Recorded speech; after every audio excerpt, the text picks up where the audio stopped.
السلام علیکم ورحمۃ اللہ وبرکاتہ۔ قرآن کریم اللہ تبارک تعالیٰ کا کلام ہے۔ جس شخص کے بچے نے قرآن کی تعلیم حاصل کی اور اس کا اجر ارشاد نبی صلی اللہ علیہ وسلم ہے کہ جس نے قرآن پڑھا، اس کی تعلیم حاصل کی، اس پر یعنی اس نے عمل کیا، تو اس کے والدین کو قیامت کے دن نور کا تاج پہنایا جائے گا، جس کی روشنی سورج کی روشنی کی مانند ہوگی۔ نیز کہ اس کے والدین کو ایسا جوڑا بھی پہنایا جائے گا جس کے سامنے پوری دنیا بھی بالکل پھیکی ہو جائے گی۔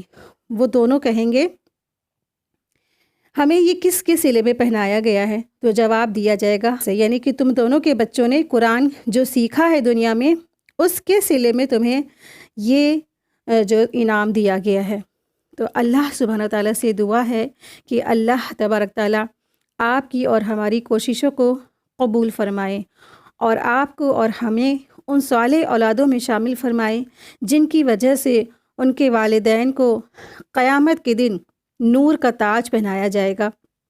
آمین یا رب العالمین۔ نحمدہ و نصلی علی رسولہ الکریم، اما بعد فاعوذ باللہ من الشیطان الرجیم، بسم اللہ الرحمن الرحیم۔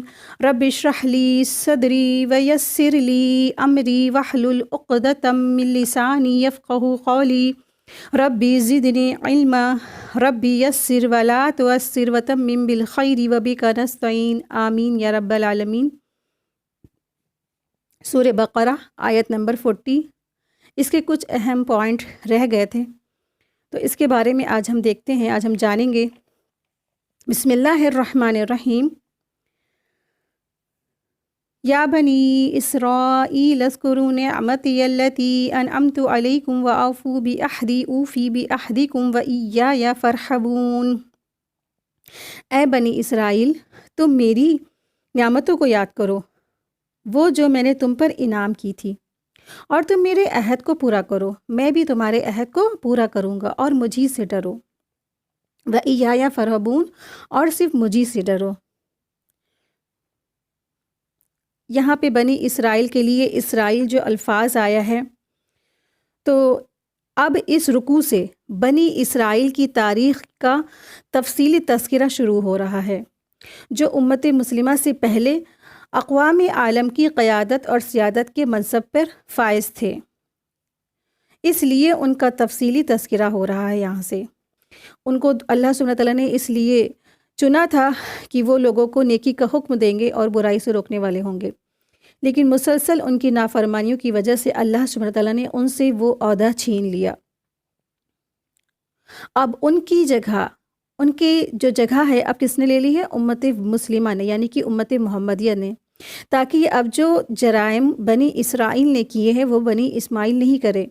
ان کی جگہ پہ جو اس وقت اب اس مقام پر جو متنبع ہیں، تو ان کو خاص کر کے ان کے بارے میں بتایا جا رہا ہے، جو غلطی بنی اسرائیل نے کی تھی وہ اب بنی اسماعیل نہ کرے، یعنی ہمیں کن کن جرائم سے اپنا دامن کو بچانا ہے، اور ان کے جیسے کام ہمیں نہیں کرنا ہے، اور تاکہ ہم اللہ کے غیظ اور غضب سے محفوظ رہ سکیں۔ تو اسرائیل کا مطلب کیا ہے؟ تو اسرائیل عبرانی زبان کا لفظ ہے، اس کا معنی ہے اللہ کا بندہ۔ یہ حضرت یعقوب علیہ السلام کا لقب ہے۔ یعقوب علیہ السلام حضرت ابراہیم علیہ السلام کے پوتے تھے۔ ابراہیم علیہ السلام کے بیٹے اسحاق علیہ السلام کے بیٹے یعقوب علیہ السلام تھے، یعنی کہ اسحاق علیہ السلام کی والدہ سیدہ سارہ تھیں، اور والد ابراہیم علیہ السلام، جس کی ہمیں تفصیل ملتی ہے سورہ ہود آیت نمبر 17 میں۔ جو اسحاق علیہ السلام تھے وہ ابراہیم اور سارہ علیہ السلام کی اولاد تھے، اور پھر اسحاق علیہ السلام سے یعقوب علیہ السلام آئے دنیا میں۔ تو ابراہیم علیہ السلام کے پوتے تھے یعقوب علیہ السلام، اور یعقوب علیہ السلام کا جو لقب تھا یا ان کا دوسرا نام تھا وہ اسرائیل تھا۔ تو ان کی اولاد کو بنی اسرائیل کہا جاتا ہے۔ تمام تر یہودی اور اکثر عیسائی اسی نسل سے تعلق بھی رکھتے ہیں۔ بنی اسرائیل کے پہلے پیغمبر یوسف علیہ السلام اور آخری پیغمبر عیسیٰ علیہ السلام ہے۔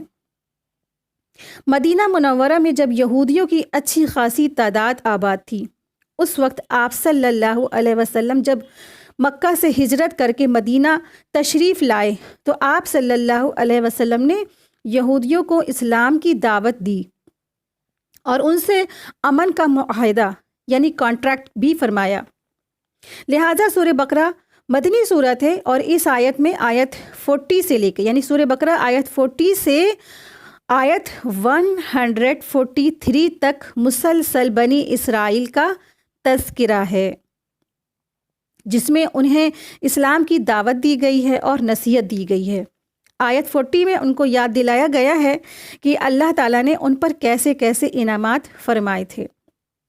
اس کا تقاضا تو یہ تھا کہ وہ اللہ کے شکر گزار ہو کر اس عہد کو پورا کرتے جو اللہ تعالیٰ نے ان سے لیا تھا کہ وہ تورات پر ٹھیک ٹھیک عمل کریں گے۔ وہ عہد کیا تھا کہ وہ تورات پر ٹھیک ٹھیک عمل کریں گے اور اللہ کے بھیجے ہوئے ہر نبی پر ایمان لائیں گے، لیکن انہوں نے تورات پر عمل کرنے کے بجائے اس کی منمانی تعویلیں شروع کر دی اور تورات کے احکامات کو بدل ڈالا۔ ان کی کتاب میں رسول اللہ صلی اللہ علیہ وسلم کی صاف صاف اوصاف یعنی صاف صاف نشانیاں موجود تھیں۔ یہود کے علماء آپ صلی اللہ علیہ وسلم کو پہچان گئے تھے۔ وہ تو ان کو اس طرح پہچانتے تھے جیسے وہ اپنے بیٹوں کو پہچانتے ہیں کہ رسول اللہ صلی اللہ علیہ وسلم سچے رسول ہیں۔ وہ تو آپ صلی اللہ علیہ وسلم کو اس طرح پہچانتے تھے جیسے کہ وہ اپنے بیٹے کو انسان کوئی پہچانتا ہے، تو یہود کے علماء رسول اللہ صلی اللہ علیہ وسلم کو اس طرح پہچانتے تھے۔ لیکن انہوں نے نبی صلی اللہ علیہ وسلم کے صداقت اور سچے رسول ہونے کو جھٹلا دیا۔ انہوں نے رسول اللہ صلی اللہ علیہ وسلم کی صداقت اور رسالت کو جھٹلا دیا۔ یہاں پہ اللہ تبارک تعالیٰ فرما رہے ہیں نا وَأَوْفُوا بِعَہْدِی، کہ تم کیا کرو، پورا کرو میرے عہد کو۔ تو یہاں اس عہد کو پورا کرنے کی جو مطلب کہ یہاں پہ اللہ تبارک تعالیٰ فرما رہے ہیں کہ تم میرے عہد کو پورا کرو، تو اس کی ڈیٹیل، اس کی تفصیل سورہ مائدہ آیت نمبر 12 میں موجود ہے کہ بنی اسرائیل کا اللہ سے یہ عہد تھا کہ تم نماز قائم کرو گے اور زکوٰۃ ادا کرو گے اور میرے رسول پر جن میں محمد صلی اللہ علیہ وسلم بھی شامل ہے ایمان لاؤ گے، ان کی مدد کرو گے اور اللہ کو اچھا قرض دو گے۔ اور اللہ تعالیٰ کا بھی عہد کیا تھا کہ اللہ تعالیٰ نے بھی کہا نا ہم اپنے عہد کو پورا کریں گے، اور اللہ تعالیٰ کا بنی اسرائیل سے یہ عہد تھا کہ میں تمہارے ساتھ ہوں گا، تم سے تمہارے گناہ دور کروں گا اور تمہیں جنتوں میں داخل کر دوں گا۔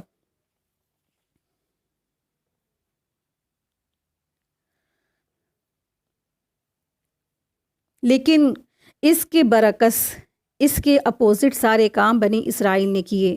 نہ انہوں نے معاہدہ پورا کیا، نہ انہوں نے وعدہ پورا کیا، اور کیا کیا، اس کے خلاف ورزی کی۔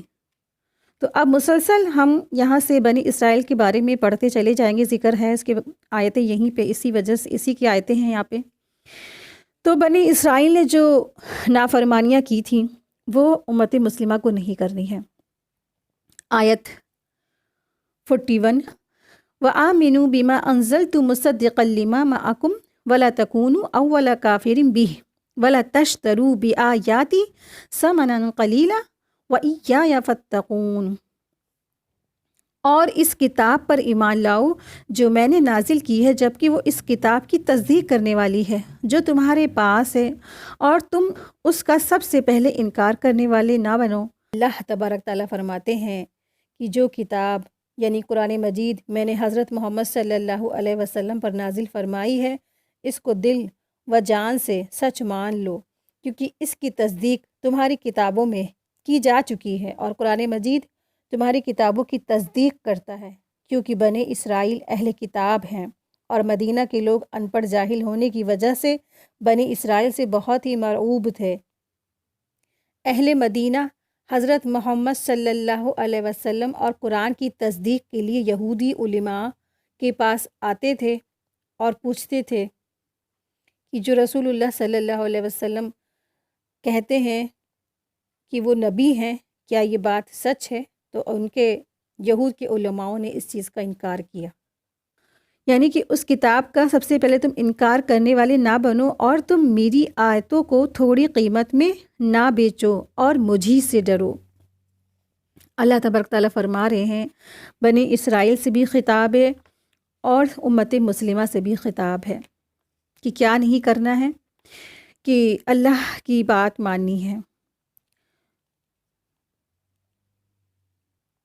اللہ تبارک تعالیٰ فرما رہے ہیں کہ ایمان لے آؤ ساتھ اس کے جو تصدیق کرنے والی ہے، تمہارے جو ساتھ رسول اللہ صلی اللہ علیہ وسلم پر نازل فرمائی گئی ہے، یعنی قرآن مجید پر ایمان لے آؤ۔ اور وَلَا تَكُونُوا أَوَّلَ كَافِرٍ، اور نہ تم ہو جانا سب سے پہلا کافر، یعنی سب سے پہلے کافر بننے سے مراد کیا ہے؟ تو سب سے پہلا کافر بننے سے مراد یہ ہے کہ تم جانتے تو ہو کہ آپ صلی اللہ علیہ وسلم اللہ کے رسول ہیں، تمہیں تو سب سے پہلے ایمان لانا چاہیے تھا، لیکن تم نے کیا کیا؟ تم نے تو اس کے اپوزٹ کام کیا، تم تو اس کے اپوزٹ، اگر تم ان کے ساتھ کفر کرتے ہو تو تم سب سے پہلے کافر ہو، جو تم جانتے بوجھ سے کافر ہو گئے۔ یعنی کہ وہ جان گئے تھے، علماء یہود جان گئے تھے رسول اللہ صلی اللہ علیہ وسلم سچے رسول ہیں، یہ جانتے تھے، ان کی کتابوں میں اوصاف موجود تھے، وہ تورات کو اچھی طرح سے پڑھنے والے تھے، لیکن ان کی جو قوم تھی وہ قوم نہیں پڑھتی تھی، ان کی قوم نے قرآن کو چھوڑ دیا تھا، تو تورات سے وہ جاہل لوگ تھے۔ جب رسول اللہ صلی اللہ علیہ وسلم نے بتایا لوگوں کو کہ ہم اللہ کے رسول ہیں، اور واقعی میں جو ہے معجزات اللہ کے رسول صلی اللہ علیہ وسلم پر یہ قرآن کریم جیسا جب نازل ہو رہا تھا تو ان کو دلوں میں باتیں اترتی تھی، ان کو کھٹکن ہوتی تھی، لیکن ظاہر سی بات ہے جب ایک انسان جاہل ہے، اسے کوئی بات سمجھ میں نہیں آتی ہے نا، تو پھر وہ جو عالم ہیں ان کے پاس چکر کاٹتا ہے نا، کہ آپ بتائیں ذرا اس آیت کا یہی مفہوم ہے نا، آپ بتائیں مجھے، تو پھر عالم آپ کو جو بتا دے گا آپ اس پہ یقین کر لیں گے نا۔ اسی طرح سے جو بنی اسرائیل کی قوم تھی، جب آپ صلی اللہ علیہ وسلم نے فرمایا کہ ہم سچے رسول ہیں اور یہ قرآن کریم اللہ کی کتاب ہے اور مجھ پر جو نازل ہو رہا ہے یہ اللہ کی طرف سے ہے، تو ان کے دلوں میں جو ہے بات آئی، تو پھر وہ اپنے عالم یعنی علماء یہود کے پاس گئے، انہوں نے ان سے پوچھا کہ یہ رسول اللہ صلی اللہ علیہ وسلم جو کہتے ہیں یہ رسول ہیں، سچے رسول ہیں، کیا یہ واقعی میں سچے رسول ہیں؟ تو علماء یہود نے کیا کیا؟ اولا، سب سے پہلا کافر بھی، سب سے پہلا کافر تھے جو وہ انکار کرنے والے تھے، انہوں نے کہا نہیں، یہ تو کیا ہے، کچھ نہیں ہے، یہ کوئی رسول نہیں ہے، یہ تو صرف ایک معمولی انسان ہے۔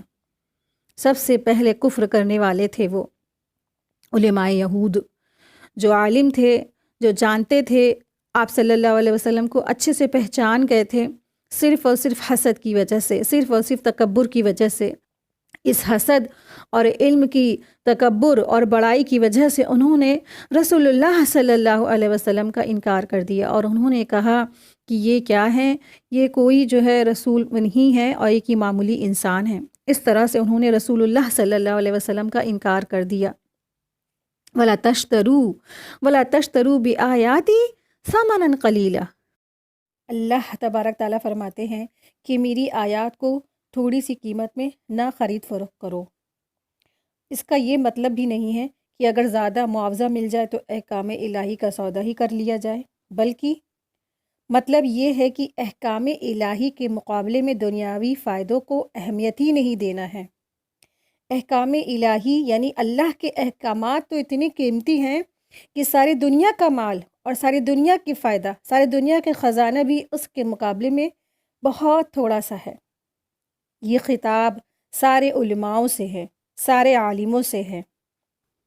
اس سے مراد یعنی اس آیت سے مراد یہ ہے کہ فائدوں کے لیے انسان آیت الہی کو چھپا دے، اپنے فائدوں کے لیے انسان آیت الہی کو چھپائے اور اس کے جو احکامات ہیں اپنے من مانے احکامات لے لے، اور جس میں نقصانات ہیں یعنی کہ اس کو یہ ڈر محسوس ہو رہا ہے کہ ہم صحیح آیت بتا دیں گے تو سامنے والا جو اتنا بڑا ریچسٹ پرسن ہے وہ مجھے فائدہ نہیں دے سکے گا، تو آیت کا مفہوم کچھ کا کچھ بتا دو۔ یعنی کہ ٹیکسٹ میں تو کوئی بھی انسان چینج نہیں کر سکتا ہے، جو قرآن کریم کی آیات جیسے آپ کے پاس ہے اور ہمارے پاس ہے، اس میں کوئی چینج نہیں ہو سکتی ہے، کیونکہ اِنَّا نَحْنُ نَزَّلْنَا وَإِنَّا لَهُ لَحَافِظُونَ، کیونکہ یہ قرآن کریم اللہ کی کتاب ہے، اللہ سبحانہ تعالیٰ نے اسے نازل فرمائی ہے، اور اللہ ہی سبحانہ تعالیٰ اس کے حفاظت کرنے والے ہیں۔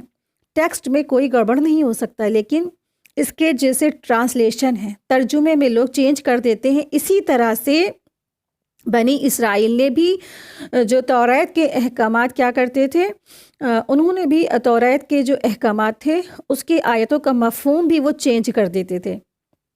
مطلب آیت کا مفہوم کچھ کا کچھ لے کر کے وہ سامنے والے لوگوں سے فائدہ لے لیتے تھے، اور ان کے من مانے مطلب کہ من مانے جو احکامات ہیں وہ دے دیتے تھے۔ جیسے کہ کسی شادی شدہ جوڑے سے، مطلب شادی شدہ مرد اور عورت سے زنا ہو گیا، اس کو وہ لوگ بچاتے تھے۔ کیوں؟ کیونکہ وہ سب سے زیادہ اس شہر کا سب سے جانی مانی ہستی تھی، تو اگر وہ زندہ رہے گی تو ان کو مالا مال کر دے گی، کیونکہ انہوں نے ان کو بچا لیا تھا، ان کو جان سے مارنے سے بچا لیا تھا۔ حالانکہ ان کے تورات میں کیا احکامات تھا، اگر کوئی شادی شدہ مرد اور عورت زنا کرتا ہے اور وہ 4 گواہ سامنے آ کے اس کو بتا بھی دیتے ہیں اور 4 گواہ مل جاتے ہیں، سب سے اہم چیز یہ اس نے خود یا تو گواہی دے یا پھر 4 گواہ آنکھوں سے وہ کام ہوتا ہوا دیکھے، تو پھر اس کے اوپر حد جاری ہو جاتی ہے۔ حد جاری کیا ہے؟ اس کو رجم کی سزا دی جائے گی، یعنی کہ اس کو زندہ گڈھے میں جو ہے دفن کر کے اس کو ختم کر دیا جاتا ہے پتھر مار مار کے۔ یہ تورات کے احکامات تھے، اور یہی احکامات قرآن کریم میں بھی ہے زنا کے۔ شادی شدہ جب کوئی انسان مرد اور عورت ایک مسلمان زنا کرتا ہے تو اس کی بھی سزا قرآن کریم میں یہی ہے۔ چونکہ اتنا بڑا گناہ ہی ہے، ایک معاشرہ خراب ہوتا ہے، ایک معاشرے کی بربادی ہوتی ہے، بچوں کی بربادی ہوتی ہے، جنریشن کی بربادی ہوتی ہے۔ اللہ تبارک تعالیٰ نہیں چاہتے ہیں میرے بندے بے حیائی کی طرف جائیں، اسی لیے سخت سزا ہے تاکہ اس کی طرف جانے کا کوئی سوچے بھی نہ، بے حیائی فحشہ کی طرف جانے کے لیے کوئی سوچے بھی نہ۔ تو اسی طرح سے احکامات ان کے تورات میں بھی تھے، لیکن علماء یہود کیا کرتے تھے؟ ان کے من مانے مطابق ان کو احکامات دے دیتے تھے، آیت کا مفہوم چینج کر دیتے تھے۔ تو اسی لیے اللہ تبارک تعالیٰ فرما رہے ہیں وَلَا تَشْتَرُوا بِآيَاتِي ثَمَنًا قَلِيلًا۔ علماء یہود سے بھی خطاب ہے اور علماء مسلم سے بھی خطاب ہے، یعنی کہ ہمارے دین کے اور اسلام کے جو عالم ہیں ان سب سے یہاں خطاب اللہ سبحانہ تعالیٰ فرما رہے ہیں کہ وَلَا تَشْتَرُوا بِآيَاتِي ثَمَنًا قَلِيلًا، کہ میری آیات کو تھوڑی سی قیمت میں تو مت بیچو، مت خرید فروخت کرو، لوگوں کو ان کے من مانے فتوے مت دے دو۔ کسی کو ان کے من مانے فتوے دے دیتے ہیں تو کسی کو ان کے من مطابق چیزیں بتا دی جاتی ہیں کہ یہ جو آیت ہے اس کا مفہوم یہ ہے، آپ اس کو ایسے کر لیجئے یا اس کو ایسے کر لیجئے، اس طرح سے۔ تو وَإِيَّايَ فَاتَّقُونَ، بس صرف مجھ ہی سے تم ڈرو، صرف مجھ سے ڈرو۔ لوگوں سے ڈر کے بھی جو اللہ کی آیات ہے اس کے غلط معنی نہیں بتانے ہیں، لوگوں کو غلط مفہوم نہیں بتانا ہے، بھلے ہی سامنے والا تلوار لے کے کیوں نہیں کھڑا ہو۔ تو توحید کیا ہے؟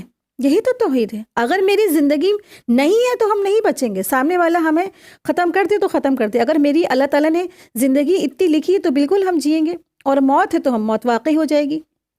اگر اللہ نہ چاہے تو کوئی مجھے مار نہیں سکتا، اگر اللہ نہ چاہے تو مجھے کوئی جلا نہیں سکتا، اگر اللہ نہ چاہے تو مجھے کوئی بیمار نہیں کر سکتا، اگر اللہ نہ چاہے تو کوئی مجھے جو ہے ٹرک کچل نہیں سکتا۔ اللہ پہ توکل بہت زیادہ ہونا چاہیے۔ تو صرف اللہ سے ڈرنا ہے، لوگوں سے نہیں ڈرنا۔ لوگوں سے ڈر ڈر کے یا جو ہے چھوٹی سی قیمت کے بدلے آیات کو خرید فروخت نہیں کرنا ہے۔ یہ بات یہود کے علماء یعنی بنی اسرائیل کو بھی سمجھائی گئی ہے، اور یہ بات ہم سب کو سمجھائی جا رہی ہے۔ علم آنے کے بعد سب سے پہلا کام کیا کرنا ہے؟ علم حاصل کرنا ہے، پھر اس پہ عمل کرنا ہے، اور پھر اس کو لوگوں کو دعوت و تبلیغ کا کام پہنچانا ہے۔ لیکن اس کے بعد کیا ہے؟ زمین کی طرف نہیں جھکنا ہے۔ زمین کی طرف جھکنے سے مراد کیا ہے؟ زمین کی چیزوں کی طرف نہیں جانا ہے۔ یعنی زمین کی چیزوں سے، مال سے، سونے سے، چاندی سے، ہیرے سے، موتی سے، تمام تر جو پراپرٹیز ہے، ہر چیز نکلتی کدھر سے؟ زمین سے نا۔ تو آیات کے آنے کے بعد، علم کی سمجھ آنے کے بعد زمین کی طرف نہیں جھکنا ہے، صرف اور صرف اللہ کے آگے جھکنا ہے، ایک عالم کو، ایک علم والے کو۔ تو فتقون، تو تم ڈرو بس مجھی سے۔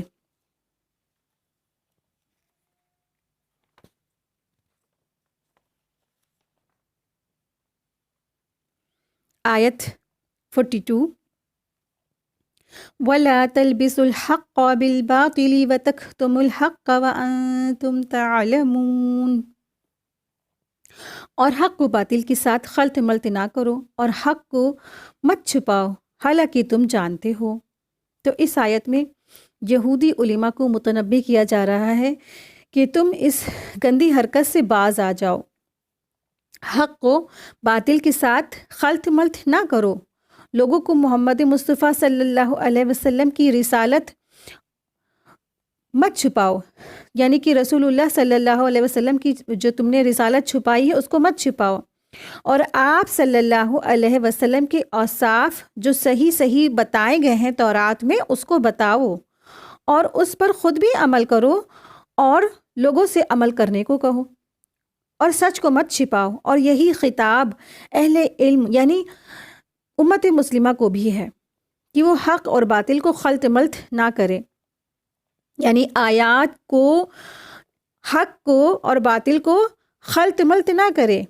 یہود یعنی کہ جو بنی اسرائیل تھے وہ جان بوجھ کر حق اور باطل کے ساتھ، حق کو باطل کے ساتھ ملا دیتے تھے، حق کو چھپا لیتے تھے اور باطل کو ظاہر کرتے تھے۔ تو اللہ تعالیٰ نے انہیں اس سے منع کرتے ہوئے فرمایا ہے وَلَا تَلْبِسُوا الْحَقَّ بِالْبَاطِلِ وَتَكْتُمُوا الْحَقَّ وَأَنْتُمْ تَعْلَمُونَ، اور حق کو باطل کے ساتھ نہ ملاؤ اور سچی بات کو جان بوجھ کر مت چھپاؤ حالانکہ تم تو جانتے ہو۔ اللہ تعالیٰ نے انہیں ان دونوں باتوں سے، یعنی حق کو باطل کے ساتھ خلط ملط ملانے سے اور حق کو چھپانے سے منع فرمایا ہے، اور اس بات کا حکم دیا ہے کہ وہ حق کو ظاہر کریں اور اسے خلم خلا بیان کر دیں۔ قتادہ فرماتے ہیں کہ اس کے معنی یہ ہیں کہ یہودیت و نصرانیت کو اسلام کے ساتھ نہ ملاؤ۔ تو انہوں نے یہ معنی یہ بتائے ہیں اس کے، وَأَنْتُمْ تَعْلَمُونَ، اور تم خوب جانتے ہو، تم جانتے ہو کہ اللہ کا دین تو کیا ہے، اب تو صرف اسلام ہی ہے، دین اسلام ہے۔ وَأَنْتُمْ تَعْلَمُونَ، اور تم جانتے ہو، یعنی تم جانتے ہو کہ تمہارے حق کو چھپانے کی وجہ سے لوگوں کے لیے کس قدر عظیم نقصان ہے، یعنی بڑا نقصان ہے۔ اس طرح وہ ہدایت سے محروم ہو کر گمراہ ہو جائیں گے، پھر اس گمراہی کے نتیجے میں جہنم میں رسید ہوں گے، کیونکہ انہیں تو باطل سے اور باطل کا راستہ اختیار کرنے کو تمہیں نے فرما دیا، کہ تمہیں نے کہہ دیا کہ کیا ہے، رسول اللہ صلی اللہ علیہ وسلم سچے رسول نہیں ہیں، اور جنہوں نے اپنے علماء یہود کی بات مان لی تو پھر وہ کہاں گئے؟ علماء یہود کا بالکل آنکھیں بند کر کے اتباع کرنے والے جو ان کی قوم تھی وہ کہاں جائے گی؟ وہ جائے گی تو جہنم میں نا، وہ جنت میں تو نہیں جائے گی، کیونکہ انہوں نے سچے رسول کا انکار کیا اور آنکھ بند کر کے اپنے لیڈر کی پیروی کی۔ تو آنکھ بند کر کے کسی بھی لیڈر کو فالو نہیں کرنا چاہیے۔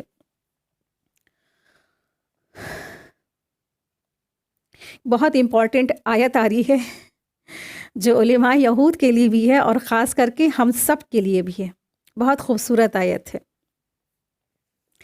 آیت 44، أَتَأْمُرُونَ النَّاسَ بِالْبِرِّ وَتَنْسَوْنَ أَنفُسَكُمْ وَأَنْتُمْ تَتْلُونَ الْكِتَابَ أَفَلَا تَعْقِلُونَ، کیا تم لوگوں کو نیکی کا حکم دیتے ہو اور اپنے آپ کو بھول جاتے ہو حالانکہ تم کتاب پڑھتے ہو؟ پھر کیا تم عقل سے کام نہیں رکھتے؟ افلا تعقلون، کیا تم عقل نہیں رکھتے؟ تو اللہ تعالیٰ نے ارشاد فرمایا کہ اے اہل کتاب، تم لوگوں کو یعنی سب کو نیکی کا حکم تو دیتے ہو، اور یہ بڑی اچھی بات ہے، مگر تمہیں یہ بات کس طرح زیب دیتی ہے کہ تم اپنے آپ کو بھول جاتے ہو، لوگوں کو جس نیکی کے کرنے کو کہتے ہو اسے خود نہیں کرتے، حالانکہ تم کتاب پڑھتے ہو اور تم جانتے ہو کہ احکام الہی میں کوتاہی کرنے والے کے بارے میں اس میں کیا لکھا ہے؟ افلا تعقلون، یعنی تم جانتے ہو، تم عقل رکھتے ہو۔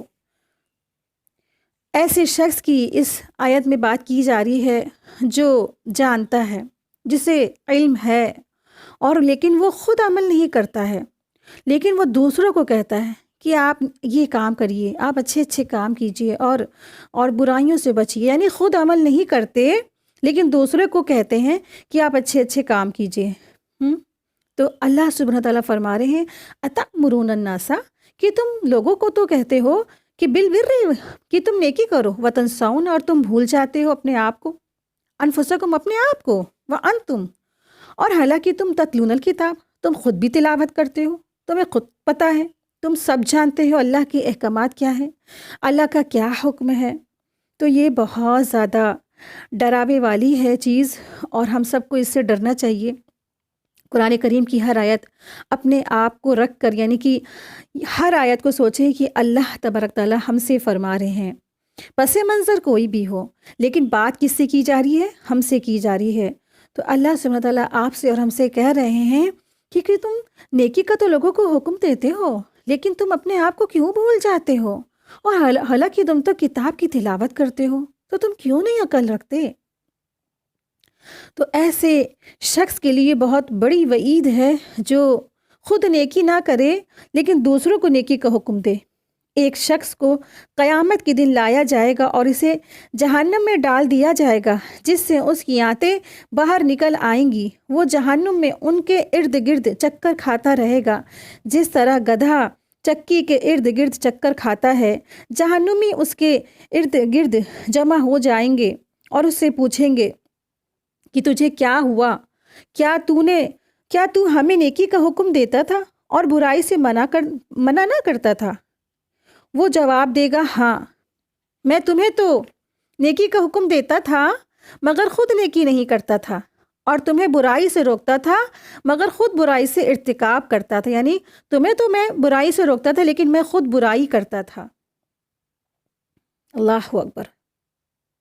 تو اللہ سبحانہ تعالیٰ اس عمل سے ہم سب کو بچائے۔ یہ صحیح بخاری کی حدیث 3267 ہے، بہت ڈراوے والی ہے، اور اللہ تبارک تعالیٰ سے دعا ہے کہ اللہ تبارک تعالیٰ ہم سب کی اس عمل سے حفاظت فرمائے۔ ہم قرآن پڑھیں، سیکھیں، سمجھیں اس نیت کے ساتھ کہ اللہ ہم سے راضی ہو جائیں، اور ہم اس سے زیادہ اپنے عمل سدھار لیں، اپنے اللہ کو راضی کرنے کے ساتھ ساتھ اپنے عمل بھی سدھاریں، اس کے بعد دعوت و تبلیغ کا کام کریں۔ آمین یا رب العالمین۔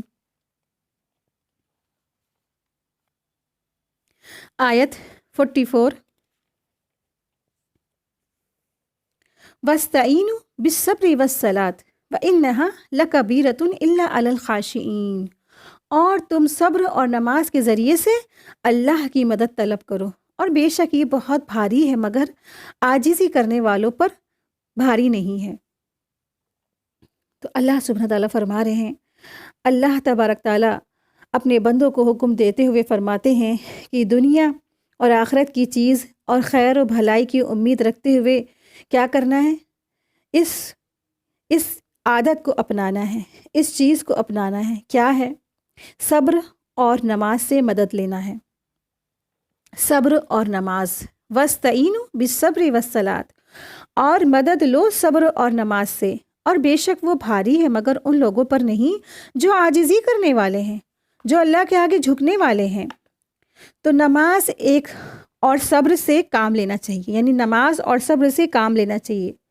پہلا ہے نماز اور دوسرا ہے صبر۔ اللہ کی طرف مزید رغبت کرنی چاہیے۔ مثلا دین کے کسی حکم پر عمل کرنا بہت مشکل لگتا ہو تو کیا کرے؟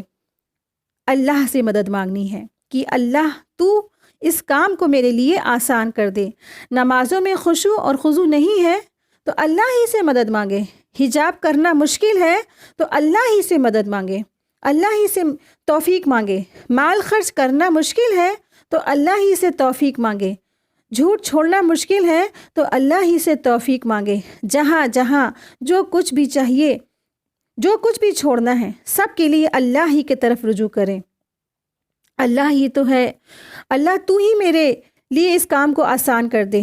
اس طرح زندگی کی عام مشکلات میں بھی جہاں کہیں بھی آپ سمجھیں کہ آپ کو کوئی تکلیف ہے، کوئی پریشانی ہے، کوئی غم ہے، زندگی میں کوئی رکاوٹ ہے، مسائل حل نہیں ہو رہے ہیں، تو اللہ کی طرف رجوع کریں۔ وَاسْتَعِينُوا بِالصَّبْرِ وَالصَّلَاةِ وَإِنَّهَا لَكَبِیرَةٌ۔ لیکن لوگ، دنیا کے سب لوگ سے باتیں کر لیتے ہیں اور بڑے بڑے کام تو کر لیتے ہیں، لیکن ایک نماز ان کے لیے مشکل ہوتی ہے۔ یعنی جتنی دیر میں ہم اپنے مسائل کے بارے میں ایک فون کال کر کے کسی دوسرے کو غیبت بھرا پیغام بھی دیتے ہیں، کیا اتنی دیر میں نماز نہیں پڑھنی چاہیے؟ کیا اتنی دیر میں نماز پڑھ کے اللہ تبارک تعالیٰ سے دعا نہیں کرنی چاہیے؟ تو کیا یہ ممکن ہے کہ آپ جب کسی کو اپنا مسئلہ بیان کرنے لگے پہلے نفل پڑھ لیں، اللہ سے خوب رو رو کر دعا کر لیں؟ تو آپ یقین کریں کہ دل میں اتنی ٹھنڈک آئے گی کہ کسی بات سے کرنے کو دل ہی نہیں چاہے گا، یعنی کسی تیسرے کو بتانے کا دل ہی نہیں چاہے گا، یعنی اللہ کو چھوڑ کر کسی اور سے بتانے کا دل ہی نہیں چاہے گا، شاید بتانے کی نوبت ہی نہیں آئے گی۔ کیوں؟ کیونکہ نماز اللہ سے بات کرنا ہے، اور دوسرا لوگوں کو اپنے قصے، کہانیاں اور مسائل سنانا ہے۔ تو آپ کے پاس اگر کوئی مسائل لے کر آئے تو آپ اس سے کہیں کہ اسی وقت پہلے جا کر وضو کرو، 2 نفل پڑھو، خوب رو رو کے دعا کرو، اس کے بعد اپنا مسئلہ مجھے بتائے۔ کس کا حق زیادہ ہے کہ اس کے مسائل بتائے جائیں؟ اللہ کا حق ہے۔ کس کے پاس اختیار ہے؟ کون علیم ہے؟ کون حکیم ہے؟ کون القدیر ہے؟ اللہ سبحانہ تعالیٰ کے پاس ساری قوتیں ہیں۔ تو پھر ہم بندوں کے پیچھے کیوں بھاگتے رہتے ہیں؟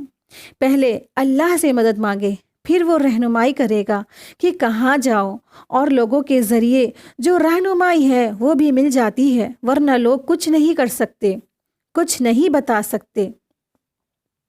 چاہے 10 لوگوں کے پاس گھوم پھر کر آ جائیں، آپ کے مسائل وہی کے وہی رہیں گے، جب تک اللہ سبحانہ تعالیٰ کو ان کو جو ہے اللہ سبحانہ تعالیٰ کی طرف سے حکم نہ ہو جائے۔ تو جب تک اللہ سبحانہ تعالیٰ ان کو دور نہ کرے، اس نماز کو بھاری نہ سمجھے، یعنی کہ وہ نماز جس کے ذریعے سے اللہ کی مدد مانگی جاتی ہے، اس کو بالکل بھاری نہ سمجھے۔ لیکن بھاری تو ان پہ ہے جو نماز نہیں پڑھتے ہیں، جو اللہ سے مدد نہیں کرتے۔ وہی بات آتی ہے نا کہ چھوٹا سا 2 کلمات اور بڑی بہت وزنی بات اس میں ہے کہ وہ ایک سجدہ جسے تو گرہ سمجھتا ہے، 1000 سجدوں سے دے تجھے نجات۔ یعنی ایک سجدہ اللہ تبارک تعالیٰ کے آگے کر لے، رو رو کے اللہ سے دعائیں کر لے، 1000 لوگوں کے آگے جھکنے سے انسان بچ جائے گا، کیونکہ مصیبت ڈالی اسی لیے گئی تھی کہ آپ اللہ کے قریب ہو جائیں، آپ اللہ سے مدد مانگیں، کیوں اللہ کو پسند ہے کہ بندے اس سے مانگتے ہیں، اس کے آگے جھکتے ہیں، اس سے رو رو کے اس سے دعائیں کرتے ہیں۔ تو اللہ سے مدد مانگنی چاہیے ہر مصیبت پہ، اور یہی سنت سے بھی بات پتہ چلتی ہے۔ جب رسول اللہ صلی اللہ علیہ وسلم کسی مصیبت میں یا کسی پریشانی میں یا کسی مشکلات میں ہوتے تھے، وہ فوراً 2 رکعت نماز، یعنی کہ وہ فوراً وضو کرتے تھے اور نماز کے لیے کھڑے ہو جاتے تھے، اور اللہ کے آگے نماز کی حالت میں خوب روتے تھے، خوب دعائیں کرتے تھے، اور اللہ کی مدد آتی بھی تھی، اللہ کی مدد آتی بھی تھی۔ جنگ بدر میں یہی واقعہ ہے کہ اللہ کے رسول صلی اللہ علیہ وسلم نے بدر کے میدان میں اللہ سے آپ صلی اللہ علیہ وسلم نے خوب دعائیں کی، خوب رو رو کی دعائیں کی کہ اللہ مدد فرما دے۔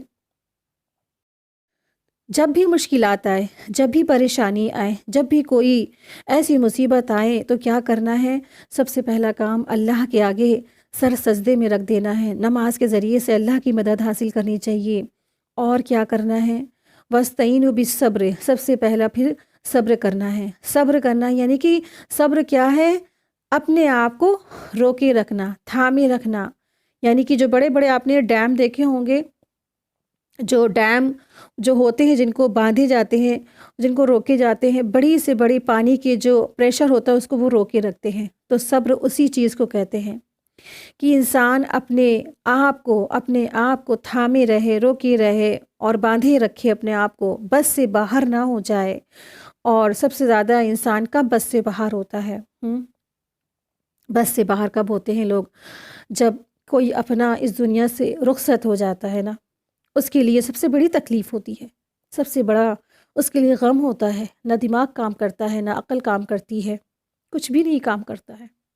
تو اس وقت کیا کرنا ہے انسان کو؟ صبر کرنا ہے، صبر، وَاسْتَعِینُوا بِالصَّبْرِ۔ اور پھر ایسی کوئی مشکلات آتی ہے، جو معاملات بیچ میں اٹکے ہوئے ہیں، کوئی بیمار بہت زیادہ ہے، کوئی اسپتال میں بہت زیادہ بری پوزیشن میں ہے، تکلیف میں مبتلا ہے، یا کوئی ایسا کوئی بیماری آ گئی، آزاری آ گئی، یا ایسا کوئی مشکل وقت آ گیا، بزنس لاسز، مال جان اولاد اور بزنس اور گھر مکان کچھ بھی اپنے آپ پہ ہی کوئی مصیبت آ گئی، تو پھر کیا کرنا ہے؟ بس صلات، اللہ سے مدد طلب کرنی نماز کے ذریعے سے۔ وَإِنَّهَا لَكَبِيرَةٌ، اور بے شک یہ بہت بھاری ہے، لیکن سوائے ان کے جو عاجزی کرنے والے ہیں، یعنی جو اللہ کے آگے جھکنے والے ہیں، اللہ سے ڈرنے والے ہیں، اللہ کے آگے خشوع اور خضوع کرنے والے ہیں، ان پر تو یہ بھاری نہیں ہے، لیکن باقی سب پہ بھاری ہے، نماز سب کے اوپر بھاری ہے۔ تو جب بھی کوئی پریشانی آئے، انسان جب بھی ہلاکان ہو، تو اللہ کے آگے بس نماز کے ذریعے سے مدد مانگے اور صبر کرے، اور نماز کے ذریعے سے مدد مانگے اللہ سے۔ اور 50 اور کوئی بھی انسان، کبھی بہت سارے بہکانے والے ہوتے ہیں، کوئی بھی مصیبت آتی ہے، پریشانی ہوتی ہے، اولاد نہیں ہو رہی ہے، شادی نہیں ہو رہی بچوں کی، یا کوئی بھی شادی مطلب خود کی نہیں ہو رہی ہے، یا پھر جیسے بزنس نہیں چل رہا ہے، جاب نہیں لگ رہی ہے، جاب تھی چلی گئی، یا کچھ بھی زندگی کے کوئی بھی مرحلے ہیں، تو کوئی بھی آپ کو گمراہ کرے کہ چلیں ہم آپ کو فلاں پیر بابا کے درگاہ لے چلتے ہیں، آپ وہاں گنڈے تعویذ باندھ دیں، یا آپ کو مسئلے مسائل کا کچھ دیتے ہیں، وہ قرآن سے ہی دیتے ہیں، تو کبھی مت جائیں۔ تو کیا کرنا ہے؟ کیسی بھی مشکلات ہے، کیسی بھی پریشانی ہے، صبر کرنا ہے، اور پھر اللہ کے آگے رو رو کے خوب دعا کرنی ہے۔ آپ دیکھیں، دنیا والوں کے سامنے آپ کے پر کوئی پریشانی آئی، دنیا والوں کے سامنے آپ کتنا روئیں گے، کوئی اثر نہیں ہے، ان کے لیے وہ آنسو پانی ہے، کوئی فرق نہیں پڑتا آپ کتنا بھی رو لیں۔ لیکن اگر آپ اللہ کے آگے اتنے آنسو بہا دیں گے، تو اللہ سبحانہ تعالیٰ وہ آنسوؤں کی قدر کرنے والا ہے، وہ آنسو ضائع نہیں جائیں گے۔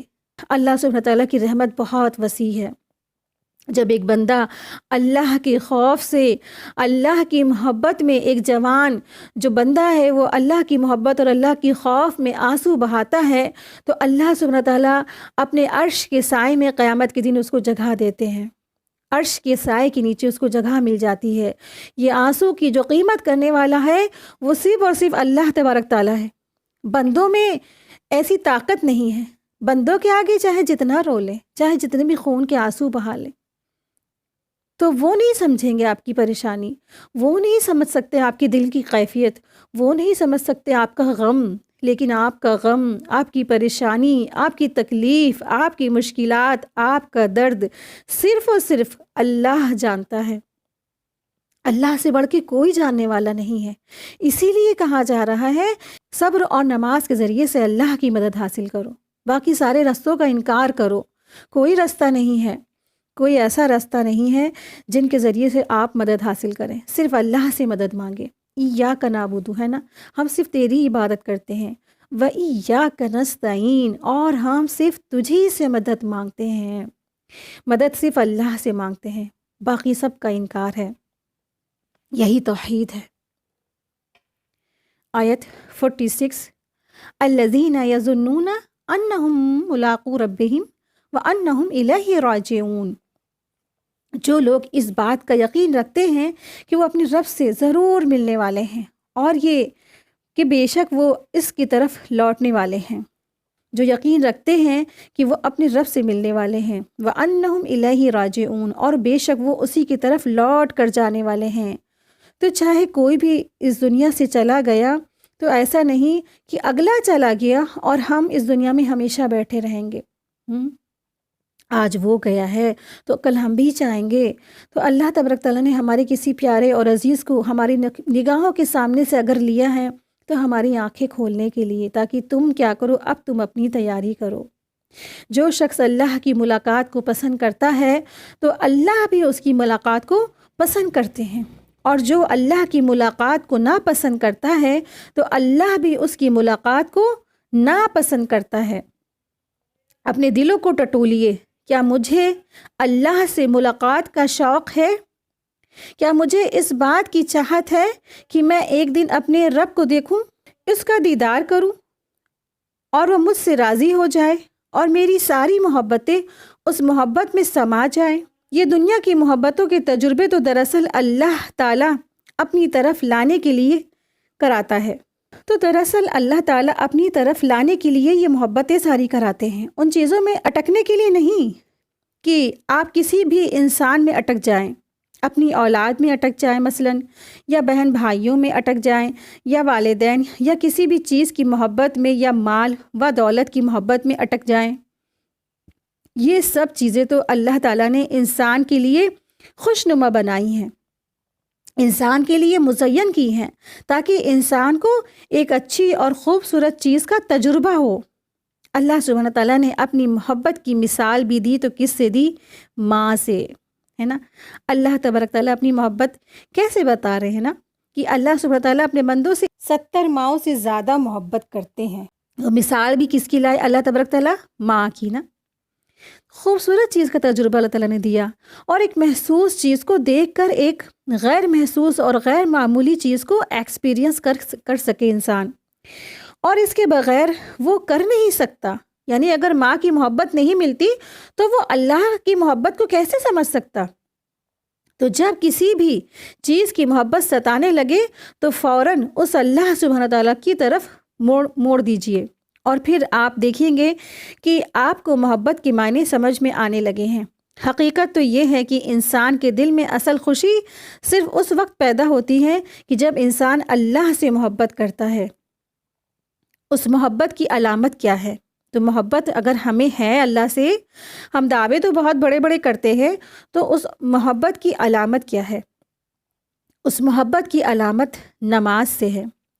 نماز سے محبت ہونا ہے۔ اگر آپ یہ جاننا چاہتے ہیں کہ آپ اللہ سے ملاقات کا شوق ہے، یعنی آپ کو اللہ سے ملاقات کا شوق ہے کہ نہیں، تو اللہ سے محبت ہے کہ نہیں، تو دیکھیے کہ نماز کی طرف قدم کس طرح اٹھتے ہیں، کس شوق کے ساتھ آپ نماز پڑھنے کے لیے جاتے ہیں، اور نماز کتنا گھبراتے ہیں نماز سے۔ اور اگر نماز کی طرف توجہ نہیں ہے یا نماز بوجھ ہے تو سمجھیے کہ اللہ سے کوئی محبت نہیں ہے، چاہے کتنی بھی بڑے بڑے کوئی باتیں کر لے، چاہے جتنی بڑے بڑے کوئی دعوے کر لے، اگر نماز پڑھ کے ہمارے دلوں کو سکون نہیں ملتا ہے تو اللہ سے محبت نہیں ہے۔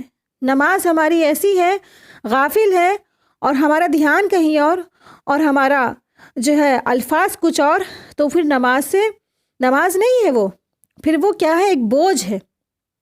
تو اللہ سے توفیق مانگیے نا، وَاسْتَعِینُوا بِالصَّبْرِ وَالصَّلَاةِ، تو اللہ سے مدد مانگنی ہے کہ اللہ ہماری نماز میں وہ خشوع اور خضوع پیدا کر دے۔ نماز اچھی پڑھنے کی توفیق بھی ہمیں اللہ سے مانگنی ہے کہ اللہ مجھے وہ نماز سکھا دے، وہ مجھے نماز کا طریقہ سکھا دے جس سے تو راضی ہو جائے، اور مجھے اس حال میں آپ سے ملاقات ہو کہ آپ ہم سے راضی ہوں، اور آپ کی رضامندی کی بشارتیں ہمیں مل رہی ہوں۔ اللہ سب سے بڑی تو کامیابی پھر یہی کامیابی ہے کہ یہ جو زندگی دی گئی ہے، کہ زندگی جو دی ہوئی زندگی میں ہے، اللہ تبارک تعالیٰ ہم سے راضی ہو جائے۔ اللہ کی رضامندی جس کو مل گئی تو وہ کیا ہے؟ وہ کامیاب ہو گئے، وہ کامیاب ہو گئے وہ لوگ جن سے اللہ راضی ہو گیا۔ اور ہمارے سامنے مثالیں موجود ہیں، صحابہ کرام رضی تعالیٰ عنہ، ان کے ناموں کے آگے رضی اللہ عنہ کا ٹیگ لگا ہوا ہے، سرٹیفکیٹ لگا ہوا ہے۔ کتنے خوش نصیب لوگ ہیں۔ تو صحابہ سے اللہ سبحانہ تعالیٰ راضی ہو گئے تھے، کیونکہ انہوں نے قرآن کریم کو سمجھ کر پڑھا تھا، وہ ہر آیت پر عمل کرتے تھے، اور انہوں نے اپنی جانوں سے، مالوں سے، ہر چیز سے اللہ کے آگے سرنڈر کر دیا تھا، یعنی کہ اللہ کے آگے سرنڈر کر دیا تھا، اور آپ صلی اللہ علیہ وسلم کا انہوں نے ساتھ دیا تھا، جان سے، مال سے، وقت سے اپنی پوری زندگیاں لگا دی۔ جب جنگ کا حکم آتا تھا تو یہ سچویشن ہوتی تھی کہ اب لوٹیں گے نہیں واپس، جتنے بھی لوگ جا رہے ہیں، مرو یا مارو والا ہوتا تھا۔ اس وقت میں جو شہید ہو گئے تو ان کے اعلیٰ درجات ہوئے، اور جو لوٹ آئے ان کے بلند مقام ہوئے، اللہ ان سے راضی ہو گیا۔ تو جانے والے بھی کون تھے نا، مخلص لوگ تھے، صحابہ رضی اللہ تعالیٰ عنہ اجمعین تھے، وہ بہترین لوگ تھے، بہترین انسان تھے۔ اللہ سبحانہ تعالیٰ سے دعا ہے کہ اللہ تبارک تعالیٰ ہمیں اور آپ کو صحابہ اور صحابیات کرام جیسے سیرت عطا فرما دے، اور ان کے جیسے عمل کرنے کی توفیق عطا فرما دے، اور اللہ تبارک تعالیٰ ہم سے اور آپ سے راضی ہو جائے، آمین یا رب العالمین۔ وآخر دعوانا ان الحمد للہ رب العالمین۔ سبحانک اللہم و بحمدک، اشہد ان لا الہ الا انت، استغفرک واتوب الیک۔ السلام علیکم ورحمۃ اللہ وبرکاتہ۔ جزاک اللہ خیرا کثیرا۔